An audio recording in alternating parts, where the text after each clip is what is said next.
5 ஆண்டுகளுக்கு உறுதியான அரசாங்கமாக தமிழக வெற்றி கழகம், அதாவது விஜய் அவர்கள் தலைமையிலான இந்த அரசு 5 வருஷம் இருக்க போகுதுங்கிறதான் இன்னைக்கு இருக்கக்கூடிய முதல் செய்தி. இது ஒண்ணு.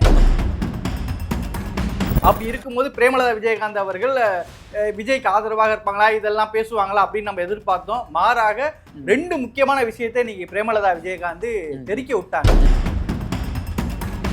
தமிழ்நாடு முழுக்க பசுமடத்தை உருவாக்க சேகர்பாபு பெருமை அவருக்கு சேரும். பிஜேபி கவர்மெண்ட்டுகளே செய்யாத விஷயத்த பசுமடத்தை இவங்க செஞ்சாங்களா இல்லையா? அப்போ அந்த விமர்சனம் சரி. ஆனால் இதை சொல்லக்கூடிய அளவு நீங்க முதல்ல சரியா இருந்தீங்களா அப்படின்றது ஒண்ணு.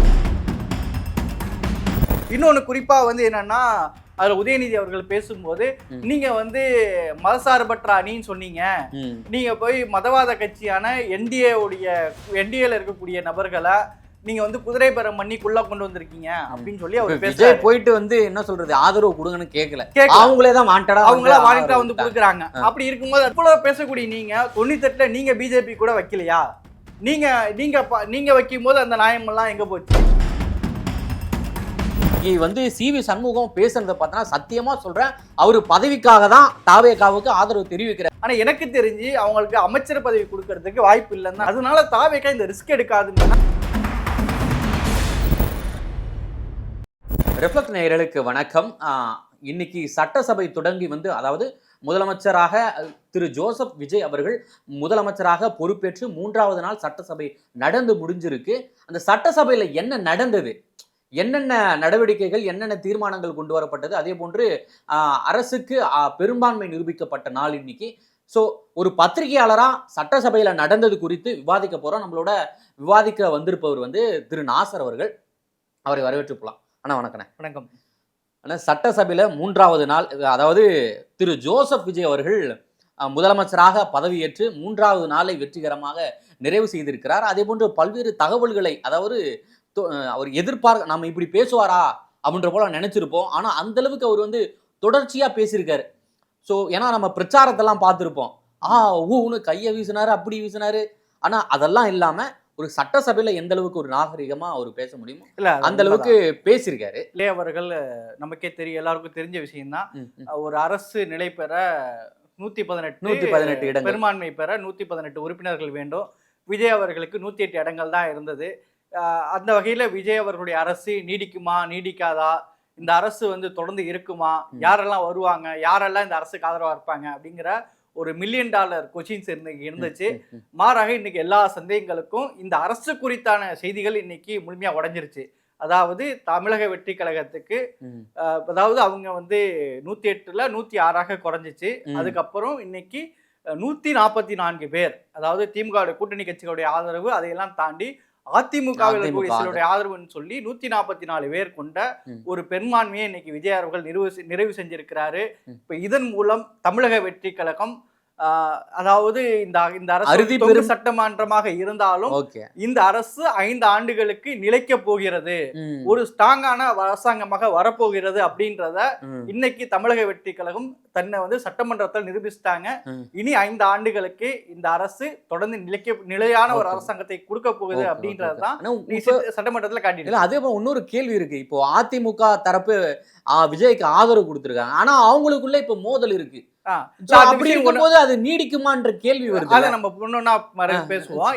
இன்னொரு விஷயம் என்னன்னா, 144 பெரும்பான்மை வந்துருச்சு. இது 5 வருஷத்துக்கான அது பொதுச் செயலாளர் யாருங்கிற கொறடா இங்கேயும் இருக்கிறாங்க, அங்கேயும் ஒரு கொறடா இருக்கிறாங்க. அதாவது எடப்பாடி பழனிசாமிக்கு ஆதரவாக 22 எம்எல்ஏக்கள் இருக்கிறாங்க. எஸ்பி வேலுமணி தரப்பு, அதாவது சிவி சண்முகம் தரப்புல 22 எம்எல்ஏக்கள் இருக்கிறாங்க. இந்த 25 எம்எல்ஏக்கள் இருக்கிறாங்க. இதுக்கு ஒரு கொறடா இருக்கிறாங்க, அதுக்கு ஒரு கொறடா இருக்கிறாங்க. இது போய் நீதிமன்றத்துக்கு போய் வரதெல்லாம் பல ஆண்டுகள் ஆகும். அதனால கடந்த முறை எப்படி ஓபிஎஸ் இபிஎஸ்க்கு நடந்ததோ அது போல தொடர்ந்து. அதனால இந்த அரசாங்கங்கிறது 5 ஆண்டுகளுக்கு உறுதியான அரசாங்கமாக தமிழக வெற்றி கழகம், அதாவது விஜய் அவர்கள் தலைமையிலான இந்த அரசு 5 வருஷம் இருக்க போகுதுங்கிறதான் இன்னைக்கு இருக்கக்கூடிய முதல் செய்தி. இது ஒண்ணு. இன்னொன்னு, நீங்க முன்னுரையிலே சொன்ன மாதிரி நம்ம கூட்டங்கள் இப்படி பார்த்தோம் அப்படி பார்த்தோம் அப்படிலாம் சொன்னீங்க. இன்னைக்கு நான் பார்த்ததுல பொதுவா இன்னைக்கு இன்னைக்கு இருக்கக்கூடிய தலைமுறையினர் புதுசா சட்டமன்றத்தை பார்ப்பாங்க. நம்மளே பல சட்டமன்றங்களை பார்த்திருக்கோம். இவங்கெல்லாம் போய் சட்டமன்றத்தில் எப்படி இருக்க போறாங்க அப்படின்லாம் பார்த்து எல்லாமே புது அனுபவம் வாய்ந்தவங்க. அதை தாண்டி இன்னைக்கு நல்ல காரசாரமாகவும் நடந்த விஷயங்கள்லாம் தாண்டி ரொம்ப நாகரிகமாக இன்னைக்கு சட்டமன்றம் விஜய் அவர்கள் தலைமையில நடந்தது. அதுக்கே நம்ம தமிழக வெற்றி, அதனால இன்னைக்கு அவங்களுடைய இந்த இந்த அந்த நாகரிகமாக அந்த சட்டமன்றம் நல்ல மரபோட நடந்துச்சு. அந்த வகையில வந்து எதிர்ப்புகள்லாம் நிறைய இருந்துச்சு. நம்ம பார்த்தோம். உதயநிதி ஸ்டாலின் ஏன் ஆரம்பத்துல இப்ப பிரேமலதா விஜயகாந்த் பேசினாங்க, குதிரை பேரத்தில் நீங்க ஈடுபடுறீங்க அப்படின்ற போல பேசினாங்க. அது மட்டும் இல்லாம அந்த ராதன் பண்டிட்டுக்கு தொடர் எதிர்ப்பு. அவர் வந்து இப்போ வந்து மீண்டும் அவர் வந்து ரத்து பண்ணிருக்காங்க. அந்த அவருக்கு வந்து அரசியல் பிரிவு செயலாளர் அப்படின்ற பதவி கொடுத்தாங்க, அதை ரத்து பண்ணிருக்காங்க. இன்னைக்கு சட்டமன்றத்துல எல்லோருடைய பேச்சு, அது உதயநிதி பேச்சு, வன்னியரசு, இப்படி பலருடைய பேச்சு இருந்தாலும் இன்னைக்கு சட்டமன்றத்தினுடைய முதல் பேச்சாக நம்ம வந்து பிரேமலதா விஜயகாந்த் அவர்கள். பிரேமலதாலாம் எப்படி பேசுவாங்க, இவங்களோட சட்டமன்ற செயல்பாடுகள் எப்படி இருக்கும் நம்ம பார்த்தது கிடையாது. ஆமா, அவங்க ஒரு பிரஸ் மீட் கொடுத்தாங்களே, அப்படியே முகத்தையும் வந்து ரொம்ப என்ன அப்படிதான் பேசுவேன் அப்படின்ற போல பேசுவாங்க.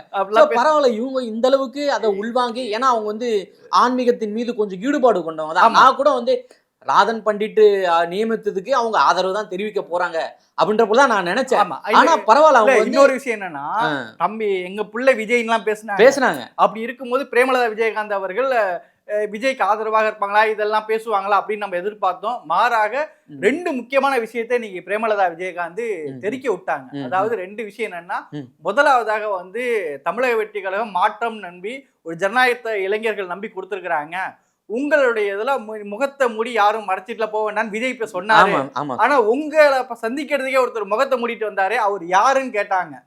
அதே போல 2வது ராதன் பண்டிட் சொன்னாங்க. முதல்ல வந்து விஜய் அவர்கள் அதுக்கு பதில் சொன்னாரா அப்படின்னு சொல்லி பார்த்தோம்னா, விஜய் வந்து ராதன் பண்டிட் நான் வந்து அதை வந்து பரிசீலிக்கிறேன் அப்படின்னு சொன்னாரு. மறுபடியும் இப்ப ரத்து வாங்கிட்டாங்க. ஆனா பிரேமலதா விஜயகாந்த் வச்ச மிக முக்கியமான ஒரு விஷயம் வந்து, இந்த அரசு குதிரை பேரம் நடத்துறதாக சொல்றாங்க அப்படின்னு சொல்லிட்டு, நாங்கள் குதிரை பேரம் நடத்தவில்லை, குதிரை வேகத்தில் செயல்படுறோம். அந்த ரிப்ளை சரி. ஆனா பிரேமலதா விஜயகாந்த் அவர்கள் அந்த உள்ள போனவர் யாருன்னு கேட்டாங்க, அதுக்கான பதில விஜய் அவர்கள் கொடுக்கல. அப்ப உள்ள போனது யாருன்னு அந்த காமராஜ், அதாவது அம்மா மக்கள் முன்னேற்ற கழகத்திலிருந்து வெளியேறினார் இல்லைங்களா, அவரு தான் அப்படின்றது நிரூபணமாகதா இதன் மூலம்? இல்ல, அவரு வந்து பேசும்போதே சொன்னாரு, நான் நேற்று ஆதரிச்சு நின்றேன், இன்னைக்கு ஆதரிக்கிறேன், நாளைக்கு ஆதரிப்பேன், 5 வருஷம் இது இருக்கணும் அப்படின்லாம் சொன்னாரு. இந்த அரசு எங்களை போல உங்களையும் பாதுகாக்கணும். வெளிப்படையாவே பூனைக்குட்டி வெளியே வந்துருச்சு. ஆனா அது வந்து இயற்கையா மறுக்கிறாங்கன்னு நினைக்கிறேன். ஆனா விஜய் அவர்கள் அதை சொல்லல. இப்போ வரைக்கும் யாருமே வாய் திறக்கல. ஆமா, அவர் குதிரை பேர நடத்தல, குதிரை வேகத்துல செயல்படுறாரு. ஆமா, செயல்படுறேன் சொல்லியிருந்தாரு அப்படின்னு சொல்லிட்டு கடந்து போறாரு. அந்த வகையில இன்னைக்கு பிரேமலதா விஜயகாந்த் அவர்கள் இன்னைக்கு ஒரு மாசா இன்னைக்கு வந்து சட்டமன்றத்தினுடைய சூப்பர் ஸ்டார் மாதிரி இன்னைக்கு பிரேமலதா விஜயகாந்த் அவர்களுடைய பேச்சு தான் இருந்திருக்கு அப்படின்றதான் பாக்குறோம். 2வது உதயநிதி அவர்களுடைய பேச்சு. அதாவது நேத்து கூட நான் முகநூல்ல பார்த்தேன். அதாவது எப்படி போட்டிருந்தாங்கன்னா, 3 பேருங்க. ஒருத்தர் விஜய் வந்து முழுக்க உதயநிதிங்கிற வார்த்தையை பேசல, திமுக தீய சக்தின்னு அவங்கள கார்னர் பண்ணி பேசிட்டு இருந்தாரு. ஆதவ அர்ஜுனா வந்து உதயநிதியை கார்னர் பண்ணியே பேசினாரு. உதயநிதி வந்து விஜய்ங்கிற பேரை சொல்லாமையே கடந்த சட்டமன்றத்தினுடைய பரப்புரைகள்லாம் இருந்தாரு. இந்த 3 பணக்கார பசங்களும் உட்கார்ந்துட்டு தமிழ்நாட்டுடைய எதிர்காலத்தை தீர்மானிக்க போறாங்களா அப்படின்ற மாதிரி பேசிட்டு இருந்தாங்க. ஆனா இன்னைக்கு உதயநிதியோடைய ஒரு பேச்சு வந்து மிக, அதாவது அந்த விஷயங்கள் சரி தவறா அப்படின்றத குறித்து நம்ம பேசலனாலும் ஒரு உரையா பார்க்கும்போது உதயநிதியுடைய பேச்சு செம்ம பேச்சு. அதாவது எல்லாரையுமே ஈர்க்கக்கூடிய வகையில, அதாவது சிறந்த நியூஸ் ரீடர்னு கூட சொல்லலாம். ஒரு நியூஸ் ரீடர் தான் ஒரு விஷயத்தை படிக்க தெளிவா படிப்பாங்க, மக்களுக்கு புரியுற மாதிரி இருப்பாங்க. அந்த மாதிரி இன்னைக்கு வந்து உதயநிதி அவர்கள் அந்த ஒரு நியூஸ் ரீடர் மாதிரியும் பேசல, மாறாக ஒரு விஷயத்தை உள்வாங்கி பேசின மாதிரி இருந்துச்சு. அதுவே உதயநிதியுடைய பேச்சு நல்லா இருந்தது. ஆனா உதயநிதி வந்து பல்வேறு விஷயங்களை பேசினாரு. அதுல என்னென்ன விஷயங்கள்லாம் பேசினார் அப்படின்னு சொல்லி பார்த்தோம்னா, முதல்ல வந்து இன்ஸ்டாகிராமை பத்தி பேசுறாரு. இது வந்து இன்ஸ்டாகிராம் ரீல்ஸ் போடுற ஆட்சியா இருக்கு, ரியலாக ஆட்சியாக இருக்கணும் அப்படின்னு சொல்லி பேசினாரு. மாறாக இது என்னன்னா, கடந்த திமுக ஆட்சி காலத்திலும் இன்ஸ்டாகிராம் ரீல்ஸ் இது எல்லாமே தாவேக்கா போல அவங்களுக்கு இருந்துச்சு.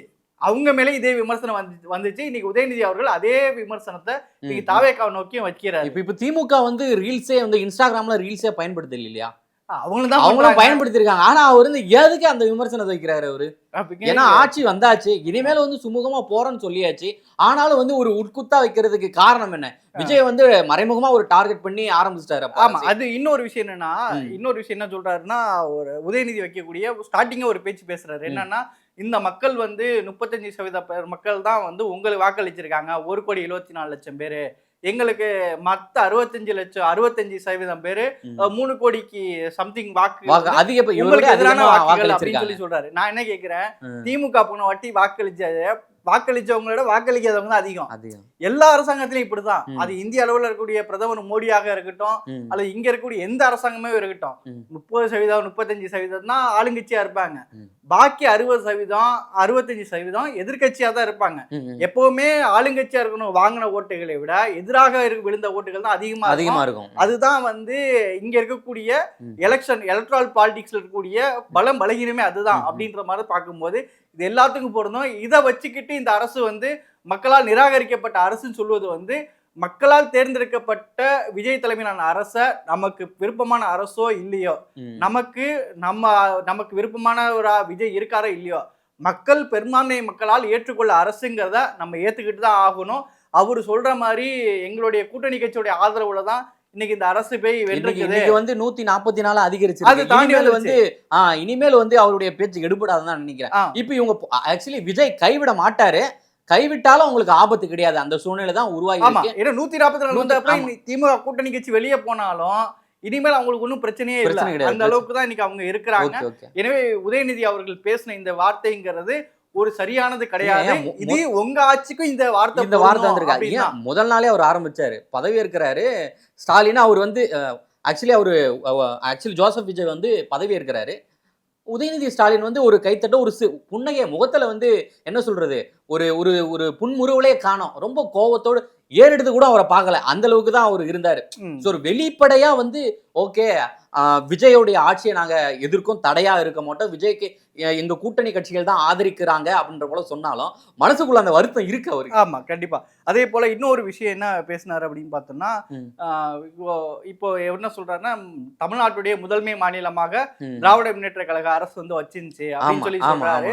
அது உண்மைதான், நம்ம மாற்று கருத்து இல்ல. கொரோனா காலம், பல்வேறு நெருக்கடிகள், அதையெல்லாம் தாண்டி வந்து அவங்க நிறுத்துறாங்க. சென்னையில மழை காலத்தெல்லாம் வந்து யாருமே அது நம்பி இருக்க மாட்டாங்க. அந்த அளவுக்கு வந்து ரொம்ப விரைவாகவே அந்த நீரெல்லாம் வெளியேற்றி இருந்தாங்க. அது வந்து அந்த விஷயங்கள்லாம் செஞ்சிருக்கிறாங்க. ஆனா அதை தாண்டி என்ன பேசுறாரு அப்படின்னு சொல்லி பார்த்தோம்னா, குறிப்பா வந்து நாங்கள் திமுக ஆட்சி வந்து வந்த உடனே வந்து இந்த மாதிரி அப்போ வந்து கொரோனா காலம் இருந்துச்சு, உடனே 4000 ரூபாய் தொகை கொடுத்துருந்தோம்.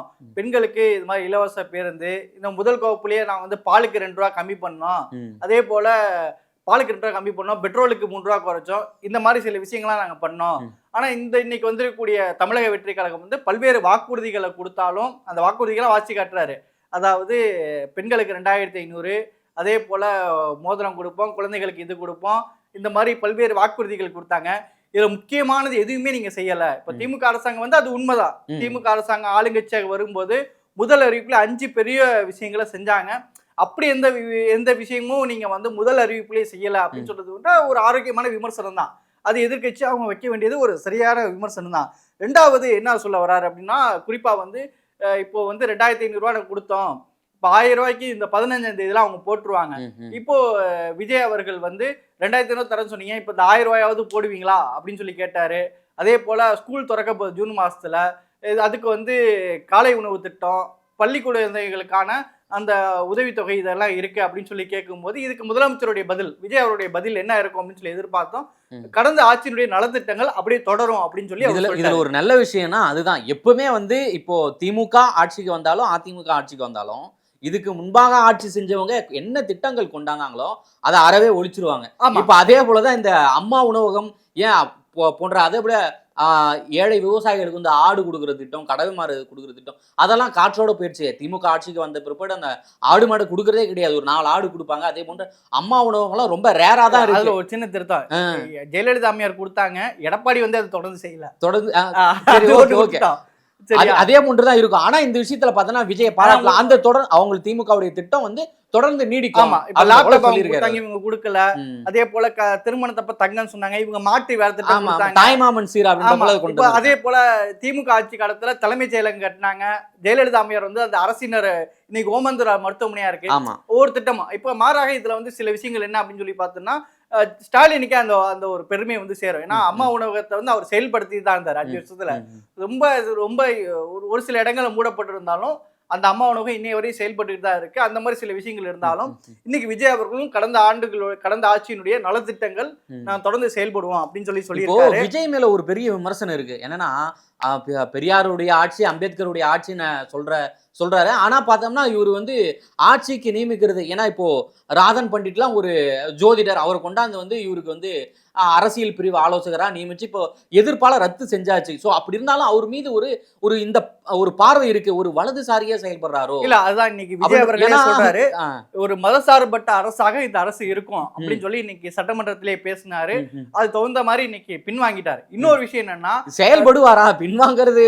ஏன்னா வந்து ஃபியூச்சர்ல இப்போ வந்து பின்வாங்கிட்டாரு. இல்ல இப்போ ஒரு ஏன்னா அவருடைய அமைச்சரவையில ஆர்எஸ்எஸ் நிர்வாகிகள்லாம் இருக்காங்க அப்படின்றப்போலாம் சொல்றாங்க. அது உண்மையும் கூட நம்ம பார்க்க முடியுது நம்மளால. ஆ. சோ அவர் ஒரு ஒரு மத சார்பன்மையை வந்து பின்பற்றினாலும் அவர் கூட இருக்கவங்க வந்து இது சொல்லிக் கொடுக்க மாட்டாங்களா?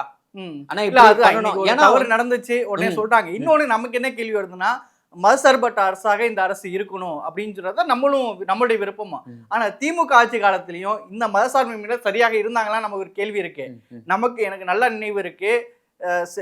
திமுக அரசு வந்த உடனே தமிழ் அர்ச்சகர் இதெல்லாம் பண்ணது ஒரு முற்போக்கான அம்சமாக பார்த்தாலும், தமிழ்நாடு முழுக்க பசுமடத்தை பசுமடத்தை சேகர் பாபுக்கு அந்த பெருமை அவருக்கு சேரும்.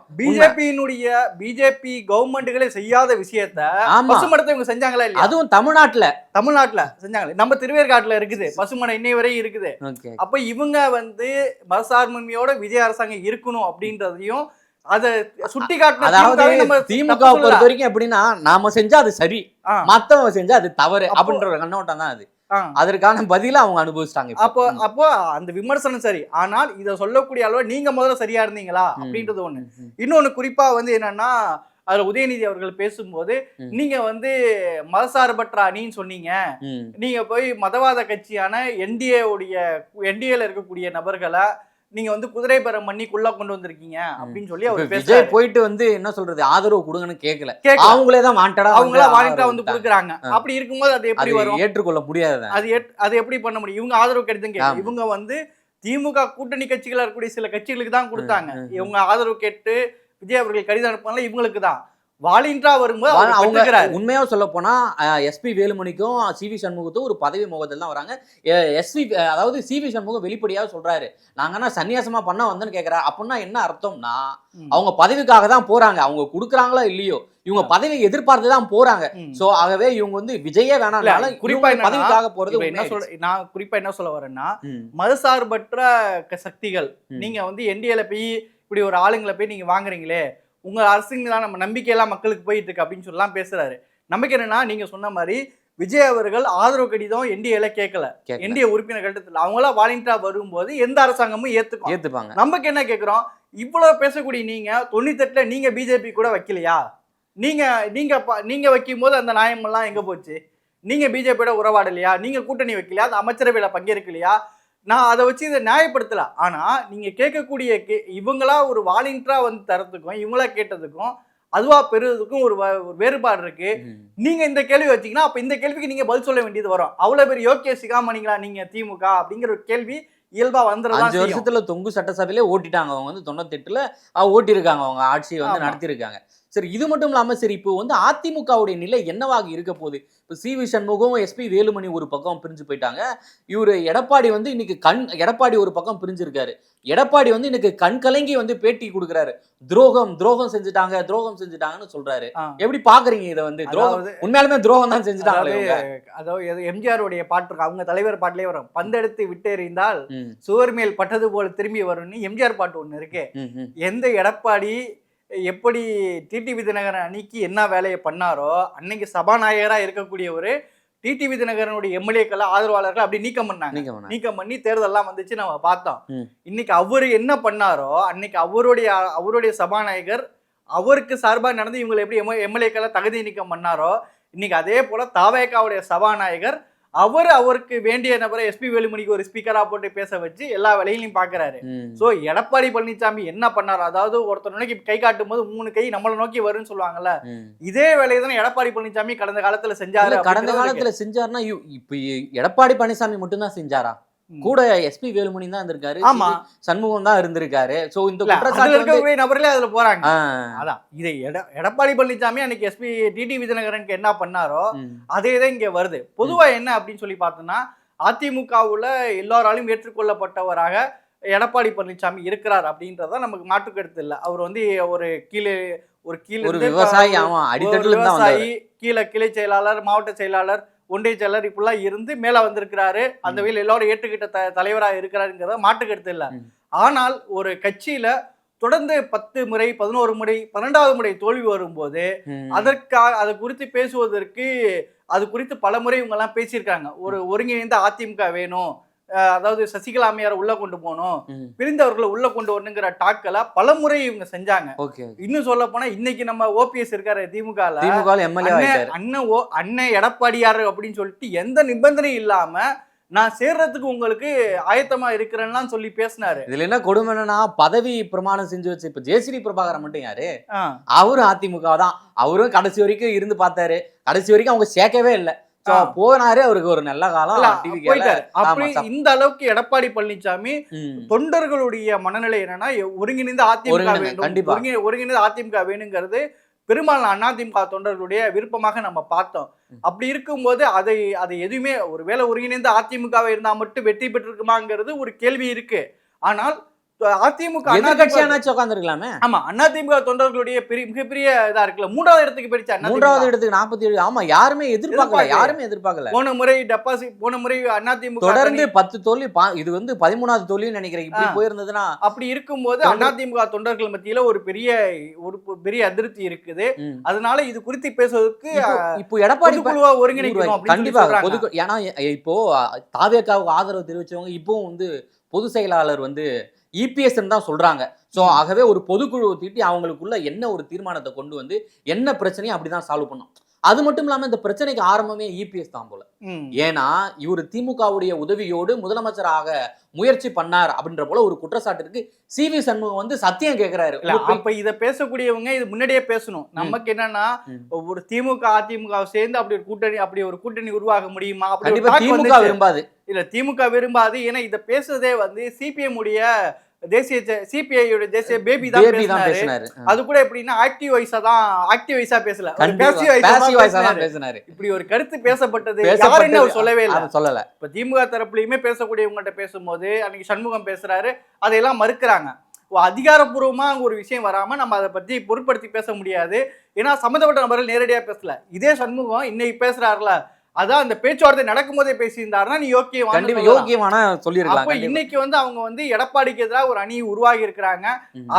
ஒரு குற்றச்சாட்டை வைக்கணும், தன்னை நியாயப்படுத்த குற்றச்சாட்டு வைக்கிற மாதிரிதான் இருக்குது. அப்போ உங்களுக்கு இது உடன்பாடு இல்லைன்னா, ஒருவேளை அது வந்து ஒண்ணு சேர்ந்து இருந்துச்சுன்னா, ஒருவேளை திமுக அதிமுக கூட்டணி ஒருவேளை உறுதியா இருந்தா இன்னைக்கு சிவி சண்முகமோ எஸ்பி வேலுமணி இதை பேசியிருப்பாங்க. கண்டிப்பா பேசிருப்பாங்க. இவங்க பேசுறதா நீங்க அந்த டாக் உருவாக்கும் போதே பேசியிருக்கணும். இன்னைக்கு வந்து பேசுறதுல ஒரு அரசு உருவானதுக்கு அப்புறம் பேசுறதுல எந்த நியாயமும் கிடையாது. எனவே இது வந்து நம்ம அதிகாரப்பூர்வ ஒரு விஷயம் வராம இது பேச முடியாது. உண்மையிலுமே சொல்ல போனா விஜய் தொடர்ந்து வந்து விமர்சனம் பண்ணியிருந்தாங்க. அரசியலுக்கு வந்தது முதலே அவர் தேர மாட்டாரு, அவருக்கு 10% 20% வாக்கு தான் கிடைக்கும் அப்படின்ற போல சொல்லியிருந்தாரு. அதே போல விஜயும் சொல்லியிருந்தாரு, இங்க வந்து தமிழ்நாட்டுல போட்டி வந்து ஒன்னு திமுக ஒன்னு டிவிக்குன்னு சொல்லிட்டு. ஆனா இப்ப பாத்தீங்கன்னா அதிமுகவுல நடக்கிறத பார்த்தோம்னா விஜய் சொன்னதுதான் நடக்குது போல. உண்மையாவே டிவிக்கே வெர்சஸ் டிஎம்கே என்ற நிலை தான் வந்து நிறுவனம் ஆயிருக்கு. இப்ப ஏன்னா அதிமுகவுடைய ஒரு பெரிய முன்னாள் அமைச்சர்கள் கொண்ட 25 பேர் கொண்ட குழு அப்படியே தாவேகாக்கு ஆதரவுங்கிற நிலைப்பாடு எடுத்துட்டாங்க. இப்ப ஆதரவுங்கிற நிலைப்பாடு எடுத்துட்டாங்கன்னா இப்போ நம்ம ஏற்கனவே பேசியிருக்கிறோம். என்னன்னா இவங்களுக்கு மேலிடம்னு ஒருத்தர் இருப்பாங்கல்ல, அவங்க என்ன மனநிலை இருப்பாங்க, இவங்கள நம்பி வந்த முக்கியமான விஷயம் என்ன அப்படின்னா, தாவேகா வந்து இப்போ காங்கிரஸ் வந்து 5 சீட்டை வச்சுட்டு தாவேகா ஆதரவு நம்ம நன்றி திமுக ஒரு நன்றியை கூட சொல்லாம கிளம்பி போயிட்டாங்க. 2 மினிஸ்டர் டிமாண்ட் வச்சு போனாங்க. இப்போ மத்த சிபிஐ சிபிஎம் விசிகா ஐஎம்எல் வந்து நிபந்தனையற்ற ஆதரவு. அதாவது எங்களுக்கு கவர்னர் ஆட்சி வந்துடக்கூடாது, குடியரசு ஆட்சி வந்துடக்கூடாது, வரக்கூடாது, அதுக்காக உங்களுக்கு ஆதரவு கொடுத்தேன்னு சொன்னாங்க. இப்போ அதிமுகவுடைய இந்த பிரிவு வந்து விஜய்க்கு ஆதரவு தெரிவிக்கிறாங்கன்னா இதுக்கு கைமாறா விஜய் என்ன ரிட்டர்ன் கிஃப்ட் என்ன கொடுக்க போறாரு அப்படின்றதா? இல்ல இப்போ அமைச்சர் கொடுக்க மாட்டாரு. இல்ல எப்படி சொல்றீங்க அமைச்சர் கொடுக்க மாட்டாரு? இப்போ ஏன்னா தாவேகாவிலும் இன்னும் அமைச்சரவை வந்து இன்னும் இறுதி செய்யப்படாமலே இருக்கு. ஒரு 9 அமைச்சரவை வந்து பதவியேற்றிருக்காங்க. இப்போ வரைக்கும் அவங்களுக்கு இலாக்கா ஒதுக்காம இருக்காங்க. இன்னும் மற்ற துறைகள்லாம் இருக்கு. ஸோ அதிமுகவில் இருக்கக்கூடிய பிரச்சனைகளும் அதிமுகவில் ஒரு தரப்பினர் தாவேகாவுக்கு ஆதரவு தெரிவிக்கிறத பார்க்கும்போது ஸோ ஏதோ சம்திங் இருக்கு, அதிமுகவுக்கு அமைச்சரவையில இடம் இருக்கு அப்படின்றது தானே காட்டுது. அப்படி ஒரு டாக் பேசப்படுது. ஆனா என்னுடைய இப்போ வரையும் இருக்கக்கூடிய கருத்து என்னன்னா, அப்படி வந்து 3 பேரை சொல்றாங்க. விஜயபாஸ்கர், எஸ்பி வேலுமணி, சிவி சண்முகம் இவங்க 3 பேருக்கு வந்து அமைச்சரவை வரலாம் அப்படின்னு சொல்லி சொல்றாங்க. இன்னைக்கு வந்து சிவி சண்முகம் பேசுறத பார்த்தா சத்தியமா சொல்றேன், அவரு பதவிக்காக தான் தாவேகாவுக்கு ஆதரவு தெரிவிக்கிறாரு. இல்ல அவர் பதவிக்காக தான் எஸ்பி வேலுமணணி சொல்றாரு எங்களுக்கு பதவி எல்லாம் தேவையில்ல அப்படின்னு சொல்றாரு. எனக்கு என்ன தோணுதுன்னா, தாவேகாவுக்கு ஒரு நம்பகமான ஒரு கூட்டணியாக திமுக கூட்டணியிலிருந்து தாவேகாக்கு வந்திருக்கக்கூடிய சிபிஐ சிபிஎம் இவங்க எல்லாம் இருக்க மாட்டாங்க. நம்பகமான கூட்டணி, நம்பகமான கூட்டணியாக விஜய்க்கு இருக்க மாட்டாங்கன்னு நான் கருதுறேன். எப்படி சொல்றீங்க? எப்படி சொல்றீங்க? இல்ல, இல்ல அவங்க வெளிப்படையா சொல்றாங்க. இல்ல இன்னைக்கு வன்னியரசு சொல்லியிருக்காரு 5 ஆண்டுகள் வந்து டிவிக்கு வந்து நிறைவு செய்யும். இல்ல இவங்க ஒருவேளை பிஜேபி ஏன்னா இவங்க கொள்கை ரீதியாக செயல்படுறவங்க, சொன்ன வாக்கை நிறைவேற்றுறவங்க, அதுக்கேத்த போல உதாரணமா திமுக கூட அது இருக்கிறாங்க. ஒருவேளை நாளைக்கு ஏதாவது பிஜேபிக்கு ஆதரவான ஒரு விஷயங்களை பிஎம்சி திட்டம் இந்த மாதிரி நெருக்கடிகள் வரும்போது விஜய் எப்படி சமாளிப்பாரு? விஜய் வந்து இப்பதான் ஆட்சிக்கு வந்திருக்காரு. அதுதாங்க நான் என்ன சொல்ல வரேன்னா, விஜய் ஒருவேளை இந்த மாதிரி விஷயங்கள் வரும்போது எப்படி எதிர்ப்பாரு அப்படின்ற விஷயத்துல, ஒருவேளை நாளைக்கு ஏதோ ஒரு விஷயத்துல பாஜக சில விஷயங்களை உடன்படுற மாதிரி வருது அப்படின்னு சொன்னா, இவங்க வந்து பாஜக சில விஷயங்கள் உடன்படுற மாதிரி வந்துச்சு அப்படின்னா, இவங்க வாபஸ் வாங்கிட்டாங்கன்னா நமக்கு வந்து அதிமுக முன்னாள் அமைச்சர் அதிமுக இந்த கூட்டணியுடைய சப்போர்ட் தேவைப்படும் அப்படின்னா அவங்க நம்பகமான ஒரு நபரா அவங்க ஆதரவு வச்சிருப்பாங்க. ஆனா எனக்கு தெரிஞ்சு அவங்களுக்கு அமைச்சர் பதவி கொடுக்கறதுக்கு வாய்ப்பு இல்லைன்னு தான் நான் கருதுறேன். ஏன் அப்படின்னா தாவேகா வந்து மாற்றம் சொல்லி வராங்க. இன்னைக்கு ராதன் பண்டித்து கொடுத்ததுக்கே ஒரு நாளை பின்வாங்குற மாதிரி. அப்படி இருக்கும்போது இவங்க வந்து மாற்றம், ஊழல் ஆட்சி இதெல்லாம் மாற்றம் பண்ணி வந்தவங்கள்ட்ட இவங்க வந்து இந்த ஊழல் பெருச்சாளிகள் எல்லாருமே ஊழல்வாதிகள். சிவி சண்முகம் மேல ஊழல் வழக்கு, கனிம வழக்கு, அதே போல எஸ்பி வேலுமணி மேல சிபிஐ வழக்கு இருக்கு, அதே போல கஞ்சா வழக்கு இருக்கு, கஞ்சா குட்கா விஜயபாஸ்கர் மேல. ஆமா, இவங்க எல்லாம் ஊழல் பெருச்சாளிகளா இருக்கும்போது இவங்க தாவேகாவோட அமைச்சரவைக்குள்ள வந்தாங்கன்னா இப்ப திமுக போலதான்ப்பா, அதிமுக போலதான்ப்பா, இது ஒரு இன்னொரு திமுக மாதிரி ஒரு கட்சின்ற மாதிரி ஒரு பிராண்ட் ஆயிப்படும். அப்ப இதுக்கு தாவேகா வந்து மிகப்பெரிய விளைவை கொடுக்க வேண்டியது வரும்.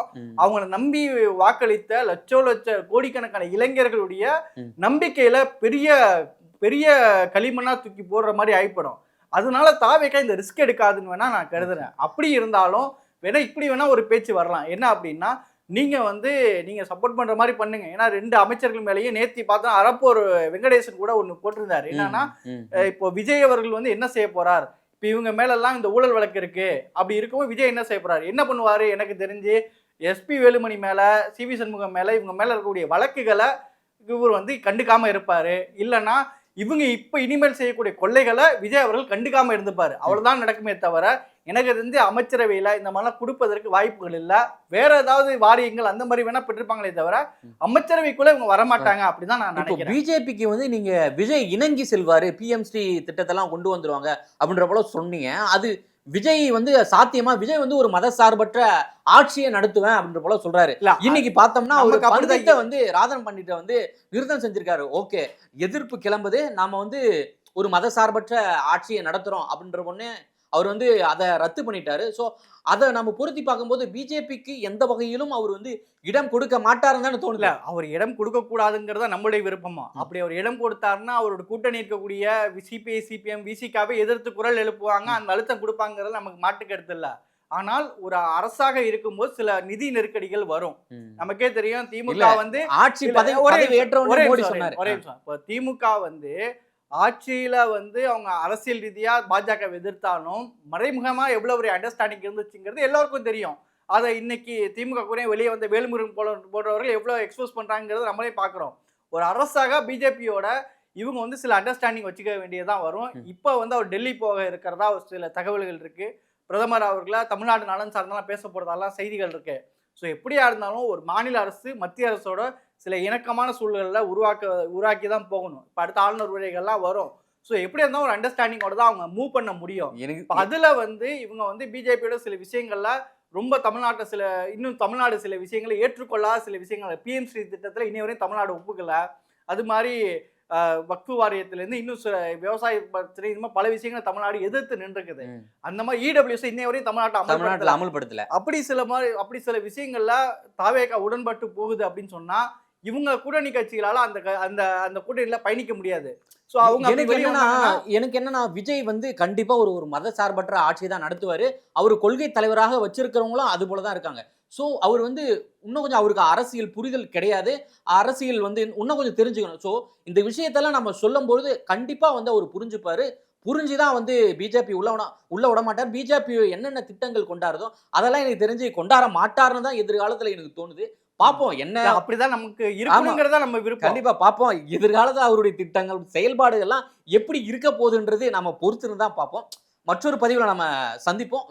வாங்க மற்றொரு பதிவுல நம்ம சந்திப்போம் சார். வணக்கம். நன்றி.